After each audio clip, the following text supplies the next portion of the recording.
Well, enjoying the last few days of winter. You can explore neighborhoods around you, but if you like snow, there actually might still be some snow in some parts of the state. Now, we're joined now by Odie McKinley of Travel Michigan. Odie, thank you so much for joining us this morning.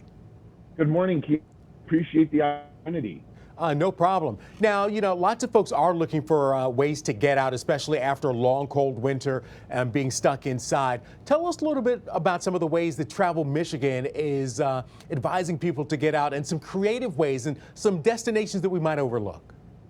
Well, absolutely. March affords Michiganders and visitors to Michigan actually a number of different activities because depending on where you are in the state, in the southern portion, in the northern portion of the lower peninsula, or even the upper peninsula, the activities can vary from alpine skiing to cross-country skiing to mountain biking, hiking, snowshoeing, or even more importantly, a perfect activity this time of year is kayaking and canoeing down one of the 120 some rivers Michigan has. Now, I certainly want to make sure that everyone takes the necessary precautions, but it's a beautiful time of the year to get in a kayak or canoe and paddle some of the water trails throughout the state. Yeah, especially because the weather on some days can be quite mild. Today, we're going to be at about 55 degrees, so warm enough that you don't mind necessarily being out on the waters. And if it's a little colder, maybe you stop somewhere and get something warm to drink, whether it's a little coffee or some hot chocolate. You guys are supporting local coffee shops. I think from a holistic perspective, in today's day and age, we continue to support small businesses across the state. But you are right. When it's this time of year, it might be a little chilly in the morning. There's nothing better than going to one of your local coffee shops to pick up a cup of coffee or tea or hot cocoa to get your morning started and to be able to enjoy and walk around downtown, check out some of the other small businesses and local shops in the communities while you're enjoying that coffee.